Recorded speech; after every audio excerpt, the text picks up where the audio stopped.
ആ സ്നേഹമാണ് എന്നെ ഇന്ന് ഈ ദേശത്ത് നിന്ന് ഒരു ലജ്ജ കൂടാതെ സധൈര്യം ഈ സുവിശേഷം പ്രസംഗിക്കാൻ ദൈവം എന്നെ അനുവദിച്ചത്. പ്രിയമുള്ളവരെ, ഞാൻ എൻ്റെ ഒരു ജീവിതകാലം വളരെ ചെറുപ്പകാലം മുതല് ഒരു ചുരുങ്ങിയ നിമിഷത്തില് എന്റെ ജീവിതം പറയുവാൻ വേണ്ടി ആഗ്രഹിക്കുക. 19 വയസ്സിൽ ഞാൻ വിവാഹിതനായി. കാര്യമായ വിദ്യാഭ്യാസമില്ലായിരുന്നു. ഒരു തൊഴിൽ അന്വേഷിച്ച് നടന്നപ്പോ എനിക്കൊരു തൊഴിൽ കിട്ടിയത് കള്ളിഷാപ്പിലാണ്.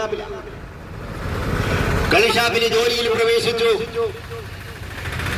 അതുവരെ മദ്യപാനമോ മറ്റു ദുശീലങ്ങളോ ഇല്ലായിരുന്ന എന്റെ ജീവിതത്തിലേക്ക് കുറേശ്ശെയായി മദ്യപാനശീലം കടന്നു വന്നു.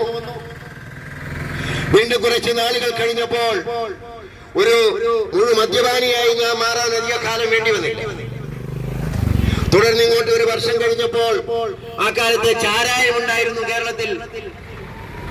അങ്ങനെ ചാരായവും കള്ളും ഞാൻ തന്നെ നടത്തുന്ന എന്റെ സ്ഥലത്തെ 2 മുറി പീടികയില് ചാരായം കമ്മീഷൻ വ്യവസ്ഥയിൽ ആരംഭിച്ചു. ചാരായം കുടിയും തുടങ്ങി. അങ്ങനെ ഏതാനും നാളുകൾ മുന്നോട്ട് പോയി കഴിഞ്ഞപ്പോ കള്ളും ചാരായവും എന്റെ കൂടപ്പിറപ്പായി മാറി. വീണ്ടും കുറച്ച് നാളുകൾ കഴിഞ്ഞപ്പോൾ നിരവധി കൂട്ടുകാരികളായി. അക്കാലത്തെ കഞ്ചാവ്, ആ ലഹരി പദാർത്ഥം ഉപയോഗിക്കാൻ തുടങ്ങി.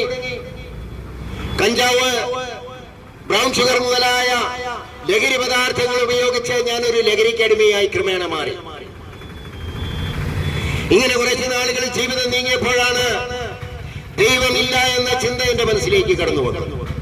ദൈവമില്ല. ദൈവവും മതങ്ങളും പുരോഹിതരുമെല്ലാം മനുഷ്യനെ പറ്റിക്കാൻ വേണ്ടി, അവരുടെ ഉദരപൂരണത്തിന് വേണ്ടി ഉണ്ടാക്കപ്പെട്ടിട്ടുള്ള പ്രത്യേക സംവിധാനങ്ങളാണിത്. ഇത് മനുഷ്യനെ പറ്റിക്കുന്ന ഏർപ്പാടാണെന്ന് ഞാൻ എന്റെ മദ്യഷാപ്പിലിരുന്ന് മദ്യപിക്കാൻ വരുന്ന ആളുകളോട് പ്രസംഗിക്കാൻ തുടങ്ങി.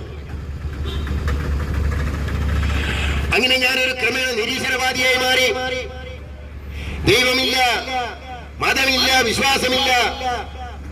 ജന്മനാ ക്രിസ്ത്യാനിയായിരുന്ന ഞാൻ ഒരു നിരീശ്വരവാദിയായി രൂപാന്തരപ്പെട്ടു.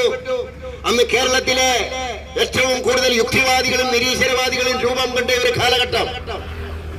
ജോൺസൺ, ഐരൂർ, ഭവനത്ത്, ദേവസിക്കുട്ടി മുതലായ, ഇടമറുക് മുതലായ, കോവൂര് മുതലായ നിരീശ്വരവാദികളുടെ പുസ്തകങ്ങൾ വായിച്ച് അതിൽ നിന്ന് പ്രചോദനം ഉൾക്കൊണ്ടു. നിരവധി ആളുകളെ ഈ പ്രസ്ഥാനത്തിലേക്ക് ആകർഷിച്ചു. അങ്ങനെ നാളുകൾ മുന്നോട്ട് പോയി. വീണ്ടും എന്റെ മനസ്സിലൊരു ചിന്ത ഇങ്ങനെ വന്നു: ദൈവമുണ്ടെങ്കിലെന്ത്, ഇല്ലെങ്കിലെന്ത്? ഈ ലോകത്ത് എത്രയോ ദരിദ്രരായ മനുഷ്യർ പട്ടിണി